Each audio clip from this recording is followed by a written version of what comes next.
Ob sami spremembi zakona bi upozoril tudi na eno posebno dikcijo, in sicer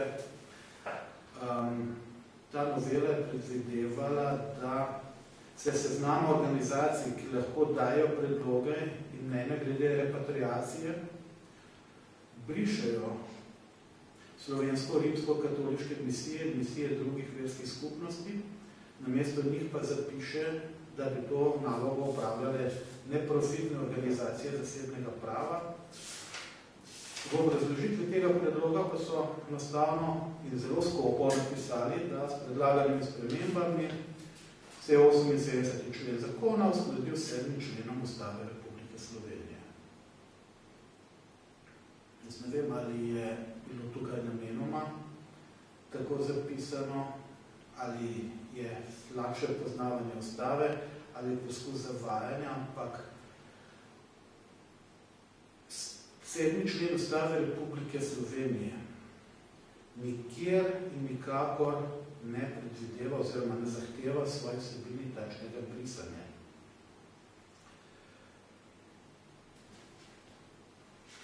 Če bi pogledali komentar Ustave Republike Slovenije v 7. členu, to je taka debela knjiga, jasno piše,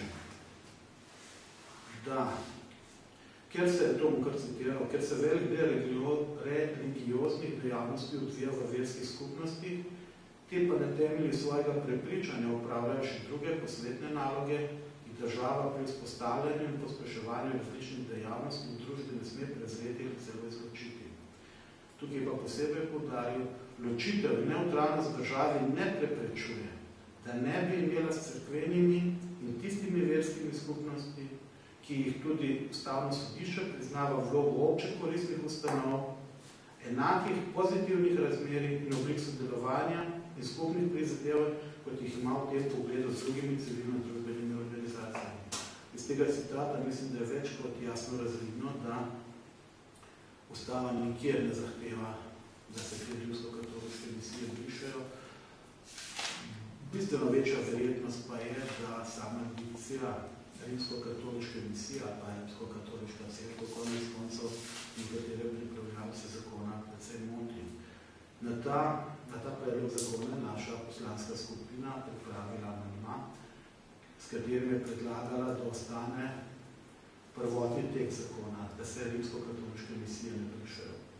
Če ste spremljali dogajanje na komisiji, na Državnozborski komisiji za Slovence v zamestnem posvetu, bi lahko opazili, da je celo sam minister na tej komisiji, v tej razpravi, povedal tudi njega, to brisanje čudi, da je šlo to nekako mimo njega, da on to ni vedel, da seveda morajo ostati, ker so to koristne organizacije in da tudi naredijo več koristnih zadev za naše Slovence v tujini. Potem pa je prišel predlog zakona na odbor za notranjo politiko.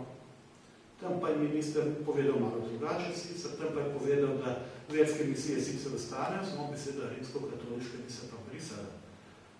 Kljub tem, da so ga nekateri poslanci vprašali, katere še druge verske misije se zavzemajo za Slovence po svetu in so povedali, da je to zgolj rimsko-katoliška, no je glasovalni stroj vladajoče koalicije, ta amandma so se izglasoval. Prišlo pa do nenavadne situacije po izglasovanju tega amandmaja in seveda tudi ostalih amandmajev. Predlog novele zakona na odboru na tem matičnem telesu ni bil potrjen. Glasovanje, če se ne motim, bilo 6-6. In novela zakona tako ni bila na matičnem telesu sprejeta. Bil je sklep, da se procedura zaustavi. Tak sklep bi moral v nadaljevanju sprejeti tudi državni zbor, vendar ta predlog zakona nekje leži. Ne pride v obravnav, ne pride niti do tega, da bi se ga umaknilo in da bi urad lahko pripravil nov kvalitetnejši predlog zakona. To se pravi, tudi ta prioriteta urada po točko 1 v njihovi strategiji bila izpolnjena. Če bi se kratko dotaknil še področje dela urada namenjenega Slovence, ki živijo v zamejstvu, Tu vsekakor pogrešamo bolj odločen pristop, nastop ministra do svojih kolegov, do svojih ministrskih kolegov v sosednjih državah, predvsem v primerih, kot je bilo zmanjševanje sredstev za slovenske manjšine, kot je skupno slovensko gledališče v Trstu in drugi primeri, recimo dvojezičnost, dvojezične šole, napiski krajevnih tabel, recimo v Avstriji, večji poudarek slovenski manjšini na Hrvaškem in podobno. Mislim, da bi imel minister za zagovarjanje takih stališč več kvalitetnih argumentov. Eden od teh argumentov bi bilo vsekakor, da se zahteva dosledno spoštovanje mednarodnih pogodb in obveznosti, tudi dvostranskih pogodb in obveznosti, ki jih je Slovenija s temi državami sklenila.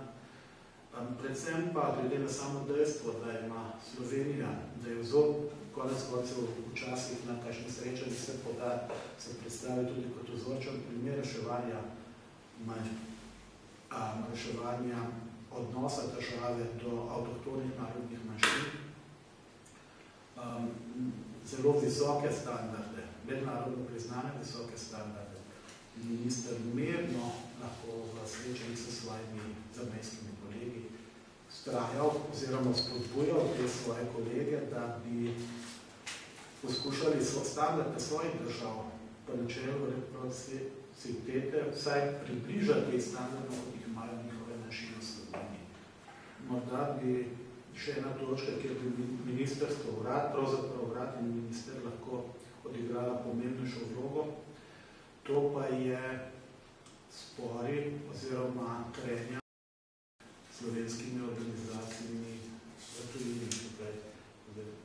Poznamo primere Avstrije, to je zelo značilno in morda bi bilo tudi tu mesto, kjer bi urad in minister lahko posegla kot nek mediator in poskušala zglediti te spore, kaj se je drugače tudi urad malo ne bo imel kar dela, če se bomo Slovenci ne bomo enotno nastopljali. Če bi nakratko se dotaknil še položaja in politike urada do Slovencev po svetu, je že samo dejstvo, da je v teku razpis za sredstva namenjena zgolj v višini 900.000 evrov. To je, se mi zdi, relativno nizka številka, posebej, če primerjamo s številko, ki je namenjena Slovencem v zamejstvu. V zamejstvu je 7.800.000 evrov, če se ne motim, za Slovence po svetu pa zgolj 900.000 evrov. S tem ne mislim reči, da dobijo Slovenci v zamejstvu preveč. Pravno nasprotno, prav je, da bi dobili še več. Pa vendar to nekakšno razmerje vsekakor nima neke pametne utemeljene podlage, zato mislimo, da bi bilo v tem delu treba popraviti. Za Slovence po svetu nas preseneča tudi dejstvo, da je ustavljen projekt Centra za slovenske študije v Clevelandu. Razpuščena projektna skupina za pripravo izhodišč za morebitno odprte dvojezične gimnazije v Buenos Airesu, kako vem, ta projekt že propadal. Da je zamrlo prizadevanje za širšo nadgradnjo in razvoj enotnega spletnega portala namenjenega Slovencem po svetu. Sicer je na zadnji tiskovni konferenci na uradu bilo rečeno, da bojo za naše mlade znanstvenike in raziskovalce, sicer se to nadgradilo, ampak mislimo, da je ta nadgraditev bistveno premalo, da bi bilo potrebno širše nadgraditi, tako kot so bile vizije v preteklosti.